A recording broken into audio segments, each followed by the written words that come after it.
again, everybody. Okay, so problem number 48. The setup is very much like problem number 46, which we just did with the coffee cup on the airplane. Except in this case, we have a vehicle that is traveling on a level road, and per our diagram, which we've changed around a little bit, the vehicle is going in this direction. The driver needs to stop, so he slams on the brakes, locking them up. So at this point, the car is skidding on locked wheels, which means instead of static friction, we're under kinetic friction. So kinetic friction is always that coefficient of kinetic friction times the normal force. And in this case, because we're on a level road, the way to calculate that kinetic frictional force is the same as the problem that we just did, number 46. So all those setup steps are the same. The car is neither sinking nor falling because it's on level ground, which means normal force is equal to mg in this case. And then we can go ahead and plug in our equation for kinetic frictional force here.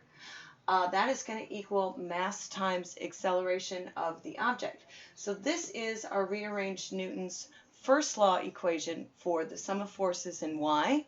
This one is sum of forces in x, which is equal to ma.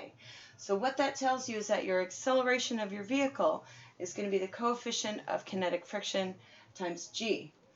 So from there, we can solve that problem the same way that we did the last one.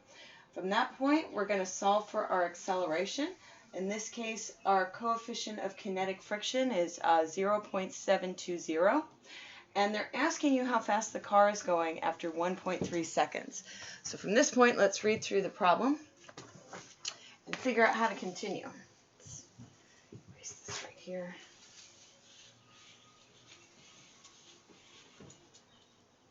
Okay.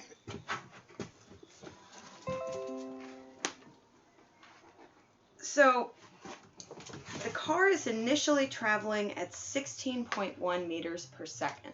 We're not so far out of our kinematics that 16.1 meters per second should be recognized as an initial velocity. So that is an additional piece of given information. So let me go ahead.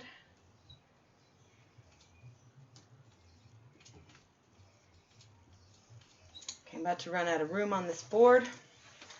So the problem reads, car traveling at 16.1 meters per second. Suddenly locks the wheels by slamming on the brakes. Coefficient of kinetic friction in the road is 0.72. What is the speed of the automobile after 1.3 seconds have passed? Ignore the effects of air resistance. Okay, so we have our initial velocity. They're asking you for final velocity, and that is going to equal v0 plus a times t. You can go ahead and calculate a from your coefficient of kinetic friction, which was given, times 9.8, which is your acceleration due to gravity. Once you've solved for that, you're going to plug your acceleration in here, and your final velocity is going to look like that v0, 16.1 meters per second, plus your acceleration. Now remember, your car is decelerating because you slammed on the brakes. So it's up to you to correct for the fact that that is going to be a negative number times a times t. Okay, so I went and grabbed my calculator, and this is what I calculated for acceleration, which is 7.2 times 9.8.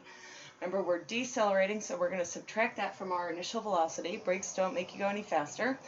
And let's see, if I subtract this from 16.1,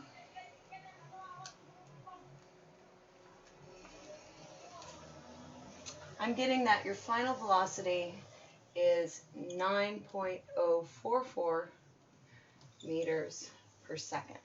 Okay, the rest of the problems in this group follow a very similar pattern. Occasionally, you need to go and solve both the x and y systems for Newton's first or second law, depending on whether or not you're moving up or downhill, and then use that information to find acceleration. Once you have acceleration, you go back to your equations of kinematics in order to find the answer.